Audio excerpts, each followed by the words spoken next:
राधा राधा अद्वितीय प्रेम की जो धारा है उसका प्राकट्य यहीं से हुआ है। राधा उल्टा अगर करो विलोपित तो धारा, और उसी धारा का प्राकट्य जिस पावन भूमि के हम हैं जहाँ से माँ गंगा और यमुना का प्राकट्य होता है, ठीक उसी तरह से उस माँ गंगा और यमुना के मायके से, अद्भुत मायके से आज हम इस पावन धरा पे आए हैं जिसको धारा और राधा के नाम से जाना जाता है।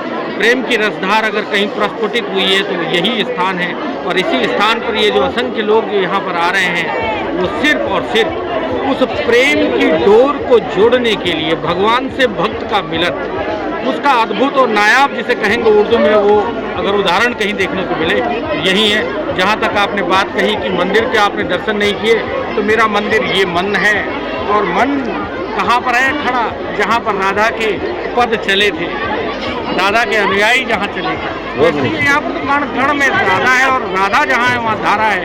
धारा किसकी? प्रेम की। बहुत सुंदर, बहुत सुंदर। तो ये हमारे उम्मी भाई पत्रकार भी हैं बंधु, लेकिन बहुत अभी जो बोला बड़ा मर्म बोला है, बिल्कुल दिल को छू दिया भाई। आदरणीय नौटियाल जी, सर्वप्रथम तो हम आपके जो YouTube चैनल है और आपकी ये जो मनोवृत्ति है इस कलिकाल में, जिसमें धर्म भी है, कर्म भी है और मर्म भी है, तीनों चीज़ का समावेश है। आप चाहते तो इसको जो है मात्र एक पर्यटन के रूप में ले लेते, इस जो विजिट हम लोग जो घूम रहे हैं, लेकिन आपने YouTube के माध्यम से इन चित्रों को संजोया है और आध्यात्मिकता की एक अलख जगाई है। ये अपने आप में एक बहुत बड़ी चीज़ है और आप साधुवाद के पात्र हैं। और प्रत्युत्तर में अब जो चूँकि विषय ये है कि हम वृंदावन धाम और उससे जो अगल बगल का जो क्षेत्र है उसका भ्रमण कर रहे हैं, मैं सर्वप्रथम ये कहना चाहूँगा आदरणीय नौटियाल जी, और अपने भाई, आपका शुभ नाम क्या हुआ? चैतन्य माधव। चैतन्य माधव जी, जो कि यहाँ के हैं, जतो नाम ततो गुणा ब्रजवासी हैं, और साथ में संजय जी हैं जो कि अपने आप में अलौकिक, इनके नाम का जो अगर हम पूरा विच्छेद करें तो बहुत कुछ आता है। मैं आग्रह करना चाहूँगा आप दोनों से भी, चूँकि आप ब्रजवासी हैं, और अन्य जो ऑडियंस हैं, जो व्यूअर्स हैं, उनसे भी कहना चाहूँगा, ये इतिहास है हमारा, आर्यों का इतिहास है ये ब्रिज क्षेत्र। मात्र इसको तीर्थाटन तक और सिर्फ जो है इसकी रज को जो है मस्तक लगाने तक हमको जो है नहीं सीमित रहना चाहिए। इस इतिहास को जो है खंगालना चाहिए, इसको समझना चाहिए, इसको परखना चाहिए। हम सब लोग सुदूरवर्ती क्षेत्र के हैं, एकदम आप ये समझ लीजिए, origin of Ganga and Yamuna. और किताबों में हम अपने जब बालकाल में जब हम पढ़ते थे, मानुष हो तो वही रस कान बजो ब्रज गोकुल गाँव के ग्वारन, ये रसखान जी ने इस भूमि को चुना, सूरदास जी ने इस भूमि को चुना, एक एक लीला का वर्णन किया। द्वापरेतु कुरुक्षेत्रम कलो गंगे केवलम, शास्त्रों ने इसका वर्णन किया। तो ये वर्णन आध्यात्म से हमको जोड़ता है, लेकिन उसके साथ ही साथ इतिहास के वो पन्ने, वो अतीत के वो झरोके, वो सब चीज टटोलने के लिए मजबूर कर देता है। और पहाड़ों से, सुदूरवर्ती क्षेत्रों से हम जैसे आए हुए लोग और अन्य जो पूरा पश्चिम उत्तर दक्षिण से जो आए हुए लोग यहाँ पर आते हैं, उस इतिहास को हमको जो है उसका साक्षात्कार करना चाहिए। अब ये देखिए, अभी ये कौन सा स्थान आप बताए थे? टेर कदम।